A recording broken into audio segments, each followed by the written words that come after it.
ഇറാനെ ഇപ്പം തോപ്പിക്കാമെന്ന് പറഞ്ഞ് വന്ന അമേരിക്കയ്ക്ക് വലിയ നഷ്ടമാണല്ലോ യുദ്ധത്തിലുണ്ടായിരിക്കുന്നത്. അതെ അതെ, നമ്മൾ ഓർക്കുന്നില്ലേ, ഓപ്പറേഷൻ സിന്ദൂർ കഴിഞ്ഞ ഉടനെ ട്രംപ് പല അവകാശവാദങ്ങളും ഉന്നയിച്ചു. ഞാനാണ് യുദ്ധം നിർത്തിയത്, ഇന്ത്യയോട് പറഞ്ഞു, പാകിസ്ഥാനോട് പറഞ്ഞു. അതുകൂടാതെ ഇടയ്ക്കിടയ്ക്ക് പുള്ളി പറയും, വീണ് കേട്ടോ, 7 വീണു, വിമാനം 7 വീണു. ആരുടേന്ന് പറയത്തില്ല, ഇന്ത്യയുടെ ഒരു വിമാനം വീണിട്ടില്ല, വീണതായിട്ട് നമുക്കറിയത്തില്ല. റഫേൽ വീണെന്ന് പറഞ്ഞു, റഫേൽ കമ്പനിക്കാർ പറഞ്ഞു ഞങ്ങൾ കൊടുത്ത ഒരു വിമാനവും വീണിട്ടില്ല എന്ന് പറഞ്ഞു. പിന്നെ വീണത് എവിടെയാണ്? ഇന്ത്യയുടെ ഏതെങ്കിലും വിമാനം പാകിസ്ഥാനിൽ വീണെങ്കിൽ പാകിസ്ഥാൻ അതിൻ്റെ ചിത്രവും പൊക്കി പിടിച്ച് വന്നേനെ. നമ്മുടെ നാട്ടിലേതെങ്കിലും വീണെങ്കിൽ അതിൻ്റെ ഒരു ചിത്രം പോലും ഒളിച്ചു വെക്കാതെ, വിമാനമല്ലേ, ചക്കക്കുരു ഒന്നുമല്ലല്ലോ, അതിൻ്റെ ചിത്രം രാഹുൽ ഗാന്ധി പൊക്കി പിടിച്ചിട്ട് വന്നേനെ. അപ്പോൾ ഇന്ത്യൻ വിമാനങ്ങൾ വീണതിൻ്റെ ചിത്രമൊന്നുമില്ല.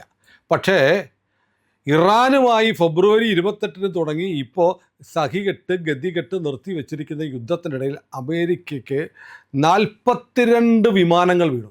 ഇത് പറയുന്നത് ഇറാൻ അല്ല എന്നതാണ് തമാശ. കാരണം അമേരിക്കൻ കോൺഗ്രസിൻ്റെയും മറ്റ് കമ്മിറ്റികൾക്കും വേണ്ടിയിട്ട് നയങ്ങൾ തീരുമാനിക്കുന്ന, ലീഗൽ അനാലിസിസ് നടത്തുന്ന ഒരു ഔദ്യോഗിക ഏജൻസിയുണ്ട്. കോൺഗ്രസിൻ്റെ ഒരു വിങ്ങാണ് കോൺഗ്രഷണൽ റിസർച്ച് സർവീസസ്, CRS എന്ന് പറയും. ഈ CRS എന്ന് പറഞ്ഞ ഏജൻസി അമേരിക്കൻ സർക്കാരിൻ്റെ ഭാഗമാണ്. അവർ പുറത്തു വിട്ടിരിക്കുന്ന കണക്കാണ് 42 വിമാനങ്ങൾ വീണു. അതിൻ്റെ കണക്കും, ഏതെല്ലാം വിമാനങ്ങൾ വീണെന്നുള്ള കണക്കും പറയുന്നുണ്ട്.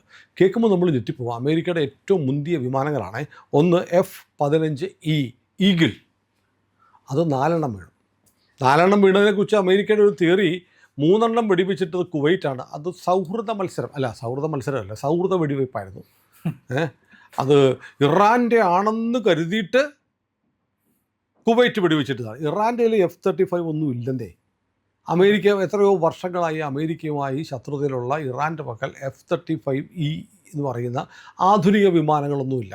കുവൈറ്റിനും ഗൾഫ് രാജ്യങ്ങൾ പലർക്കും അമേരിക്ക ഇത് കൊടുത്തിട്ടുണ്ട്. അപ്പോൾ അവിടെ ഉള്ളവർക്ക് ഇത് കണ്ടാൽ അറിയാം, അതെ, ഇത് F-35E ആണോ എന്നുള്ളതൊക്കെ.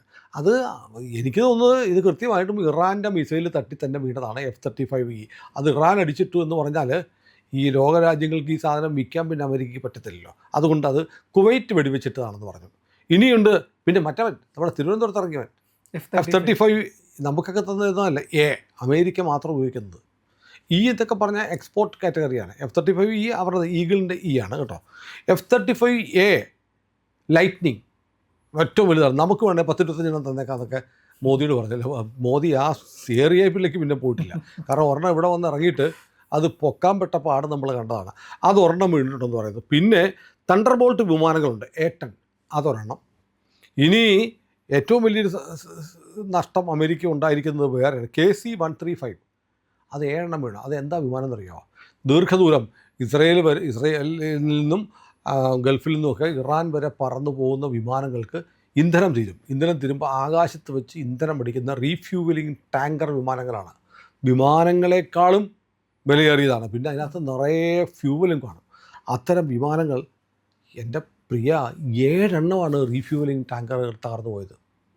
അത് വേണം പറയാം, ഈ ഏവിയേഷൻ ഫ്യൂവൽ നിറഞ്ഞിരുന്നിട്ട് എൻ്റെ ഭാരം താങ്ങാതെ താഴത്തോട്ട് പോയതാണെന്ന് പറയാം.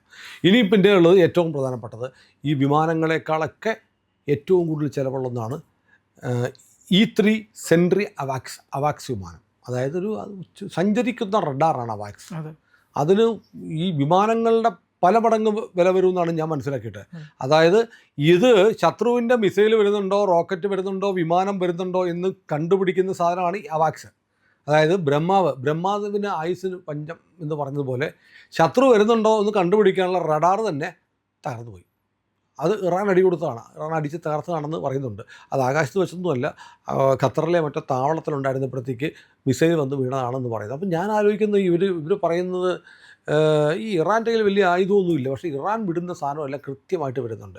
കഴിഞ്ഞ ദിവസം കണ്ടില്ലേ, ബറാക്ക ആണവ കേന്ദ്രത്തിലേക്ക്, UAE ഗൾഫ് മേഖലയിലുള്ള ഏക ഗൾഫ് രാജ്യങ്ങൾക്കാകെ അത് മാത്രമല്ല, അവിടെ ഉള്ള ആണവ കേന്ദ്രത്തിലെ ജനറേറ്ററിൽ കൃത്യമായിട്ട് അടിച്ചു. മുന്നറിയിപ്പായിരുന്നു, അടുത്തത് ഞങ്ങൾ ആണവ റിയാക്ടറിൽ അടിക്കുമെന്ന്. അപ്പോൾ പ്രിസിഷൻ സ്ട്രൈക്ക് ഇസ്രായേലിൻ്റെ മാത്രമല്ല, അമേരിക്കയുടെ മാത്രം കുത്തകയല്ല, ഇറാനും കഴിയുമെന്ന് തെളിയിച്ചുകൊണ്ടിരിക്കുക. ഇനി തീർന്നില്ല, ബാക്കിയുടെ വായിക്കാം. പിന്നെ ഈ വിമാനങ്ങളെക്കാളും വിലയുള്ള വിമാനങ്ങളെക്കാൾ അതോട് പറഞ്ഞത് 130J, അതായത് 130J2 special operation aircraft. Special operations നടത്താനുള്ള, അത് കമാൻഡോകൾ ഇറക്കുക, മിന്നലാക്രമണങ്ങൾ നടത്തുക. അതിന് വേണ്ടിയിട്ടുള്ളതാണ് MC-130J എന്ന് പറയുന്ന വിമാനങ്ങൾ. അത് 2 പോയി. അതായത് പട്ടാളക്കാരെയൊക്കെ എയർ ഡ്രോപ്പ് ചെയ്യാൻ ഉപയോഗിക്കുന്നതാണ്. അത് പോയി. ഇനിയുള്ളത് ഹെലികോപ്റ്റർ HH-60W, അത് ജോളി ഗ്രീൻ സെക്കൻഡ് എന്ന് പറയുന്ന ഹെലികോപ്റ്റർ ഒരെണ്ണം വീണു. പിന്നെ അതായത് ഏറ്റവും വിമാനങ്ങൾക്കൊപ്പം തന്നെ വരെയുള്ളതാണ് ആളില്ലാ വിമാനങ്ങൾ. നമ്മൾ ഡ്രോൺ എന്ന് പറയാൻ പാടില്ല. ഡ്രോൺ ഈ കുഞ്ഞു സാധനമാണ്, ഇത് കുറ്റൻ വിമാനമാണ്. MQ-9 Reaper drones, MQ-43 ട്രിട്രോൺ drones, ഇതൊക്കെ MQ-9 എന്ന് പറഞ്ഞ സാധനം 24 പോയി. MQ-4C 1 പോയി. അങ്ങനെ 42 എയർക്രാഫ്റ്റുകൾ അമേരിക്കയ്ക്ക് നഷ്ടപ്പെട്ടു എന്നാണ് പറയുന്നത്. അമേരിക്കയുടെ ചരിത്രത്തിലെ ഏറ്റവും വലിയ നഷ്ടമാണ് ഇത്രയും. പിന്നെ മാത്രമല്ല, അവരുടെ വിമാനവാഹിനി കപ്പൽ എബ്രഹാം ലിങ്കണിനും ഒക്കെ ആക്രമണത്തിൽ കേടുപാടുകൾ പറ്റി എന്നുള്ള വാർത്തകളൊക്കെ വന്നിട്ടുണ്ട്. അമേരിക്ക അത് നിഷേധിച്ചിരിക്കുകയാണ്, സമ്മതിച്ചിട്ടില്ല. പക്ഷേ ഏതായാലും ഒരു കാര്യം, എനിക്കിപ്പോൾ ഇതൊക്കെ കഴിയുമ്പോഴത്തേക്ക് എനിക്ക് ഇറാനെക്കുറിച്ചൊരു ബഹുമാനമൊക്കെ തോന്നുന്നുണ്ട് കേട്ടോ. ഇറാൻ എന്ന് പറയുന്ന രാജ്യം എത്രയോ വർഷമായി അമേരിക്കയുടെ ഉപരോധത്തിലാണ്.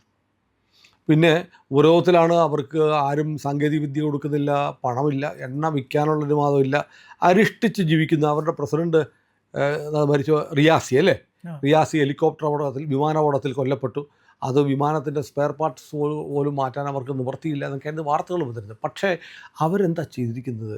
കൃത്യമായി അമേരിക്കയ്ക്കുള്ള ഇസ്രയേലിനുള്ള ഏറ്റവും ആധുനിക സംവിധാനങ്ങൾ പോലെ തന്നെ അവർക്ക് കൃത്യമായി എവിടാണോ ഉന്നം വെക്കുന്നത് അവിടെ തന്നെ കൃത്യമായി ആക്രമിക്കാൻ കഴിയുന്ന തരത്തിലുള്ള ഒരു ടെക്നോളജി അവർ ഉണ്ടാക്കിയെടുത്തു. അല്ലെങ്കിൽ അവർ ചൈനയിൽ നിന്നോ അല്ലെങ്കിൽ റഷ്യയിൽ നിന്നോ സമ്പാദിച്ചു എന്ന് നമ്മൾ മനസ്സിലാക്കേണ്ടി വരും. അപ്പം ഇത്ര ഉപരോധം ഉണ്ടായിട്ടും ഒരു ജനത നമ്മൾ അതും മറ്റെല്ലാ അഭിപ്രായ വ്യത്യാസങ്ങളും നമ്മൾ മാറ്റിവെച്ചിട്ടാണ് പറയുന്നത്. അവിടുത്തെ കൊടിയ മതപീഡനം, വംശീയമായ കൂട്ടക്കൊലകൾ, ജനാധിപത്യത്തെ അമർത്തൽ, ഇതൊക്കെ നമ്മൾ കാണുന്നുണ്ട്. കാരണം ഇപ്പോൾ ഈ അടുത്തിടയ്ക്ക് ഒരു പെൺകുട്ടിയെ വധശിക്ഷയ്ക്ക് വിധിച്ചു ഇറാനിൽ. നമ്മൾ അവിടെ പറയുമ്പോൾ എല്ലാം പറയണം. അപ്പോൾ വന്നപ്പോഴാണ് ആ പെൺകുട്ടിക്ക് 18 വയസ്സ് മറ്റേ ഉള്ളൂ. അവൾ കന്യകയായിട്ടുള്ള ഇവളെ വധിച്ചാൽ ഇവൾക്ക് സ്വർഗം കിട്ടും, അതുകൊണ്ട് കൊല്ലുന്നതിന് മുമ്പ് അവളെ റേപ്പ് ചെയ്യണം എന്ന കാടൻ നിയമം അവർ നടപ്പാക്കിയതാണ് പറയുന്നത്.